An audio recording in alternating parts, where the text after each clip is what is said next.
Hello everyone, আমি পূজা আবারও চলে এসেছি তোমাদের কাছে একটা নতুন ভিডিও নিয়ে। আমাদের মেয়েদের কিন্তু একটা চিন্তা সবসময় মাথার মধ্যে করে যে মানে সকালের ব্রেকফাস্ট থেকে শুরু করে দুপুরের লাঞ্চ আর রাত্রের ডিনার কি কি মেনু করা যায়, যে একই রকম হবে না কিন্তু টেস্টিও হবে, আবার অল্প সময় করে নেওয়া যাবে। তো হঠাৎ মাথায় এলো যে বাসন্তী পোলাও আর ঘরে যেহেতু ফুলকপি ছিল, যে ফুলকপি কষা করে নিলে কেমন হয়।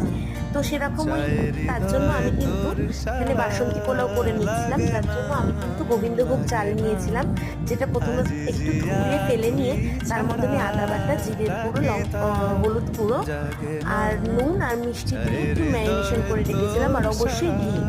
তারপরে যেভাবে পোলাও বসায় আর কি দেখতেই পাচ্ছ, সেভাবে পোলাওটা বসিয়ে নিয়েছিলাম। আর পোলাওয়ের সব থেকে সুন্দর ঝরঝরে পোলাও করার একটা টিপস আমি তোমাদের সঙ্গে আজকে শেয়ার করছি।